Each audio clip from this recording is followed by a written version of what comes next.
আসসালামু আলাইকুম। কেমন আছেন সবাই? আলহামদুলিল্লাহ আমি ভালো আছি। আজকে দুর্দান্ত একটা রেসিপি নিয়ে হাজির হলাম, চিকেন ফ্রাই। প্রথমে মশলা দিয়ে চিকেনগুলোকে সুন্দর মতো মেখে 10 মিনিটের জন্য ঢেকে রেখে দেব। ফিরে এলাম 10 মিনিট পর। এখন কড়াইতে অনেকগুলো তেল নিয়ে তেলটা একটু হালকা গরম হয়ে গেলে তার ভিতরে দিয়ে দেবো চিকেনগুলো। মনে রাখবেন তেলটা অনেক বেশি গরম হওয়া যাবে না, অনেক বেশি গরম হলে পুড়ে যাবে চিকেনটা, কিন্তু ভিতরে কাঁচা থেকে যাবে। তাই চুলার আঁচটা কমিয়ে হালকা থেকে মাঝারি করে নিব। তারপরে একে একে চিকেনগুলো দিয়ে দিব। চিকেনগুলো দিয়ে একটু নেড়ে চেড়ে হালকা করে নেব, নাহলে নিচে তলায় লেগে যেতে পারে। একে একে সবগুলো মাংসের টুকরো দেওয়া হয়ে গেছে। মাংসের টুকরোগুলো দিয়ে আমি আবার সুন্দর করে একটু ঢেকে নিব। ঢেকে নেওয়ার পর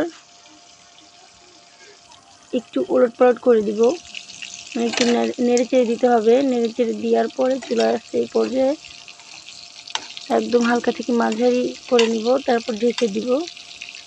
ঢেকে 10 মিনিটের মতো রান্না করব।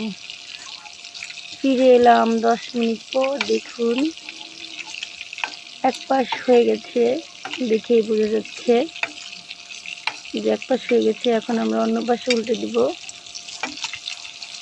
আস্তে আস্তে উল্টে দিব। দেখুন এক পাশটা হয়ে গেছে, প্রায় এক সাইড হয়ে গেছে, অন্য একটা সাইডে উল্টে পাল্টে দিলাম। বৃষ্টির দিনে ইউনিক রেসিপি হলে খুবই ভালো হয়। তো হয়ে যাচ্ছে আমার চিকেন ফ্রাই। একে একে সবগুলোকে আমি উল্টে দিলাম। মনে রাখবেন এখানে আমার সমস্ত উপকরণ দেওয়া আছে। তার মাঝে দিয়ে দিলাম আমি এবার 2 টুকরো দারচিনি এবং 2 টুকরো এলাচ। তারপরে আবার 10 মিনিটের জন্য ঢেকে রাখবো। ফিরে এলাম 10 মিনিট পর। হয়ে গেছে আমার চিকেন ফ্রাই। ঘরোয়া পর্যায়ে সুন্দর মুরগিটা আমার ভাজা হয়ে গেছে। দেখুন দেখতে কি ইয়াম্মি হয়েছে, সুন্দর একটা কালার এসেছে। কালারটাও দেখতে যেমন সুন্দর, খেতে হয়েছে অনেক সুস্বাদু। হয়ে গেল ঝটপট আমার মুরগির ফ্রাই, চিকেন ফ্রাই। বাসায় ট্রাই করবেন, অনেক মজাদার একটি রেসিপি। গরম গরম ভাতের সাথে কিংবা রুটির সাথে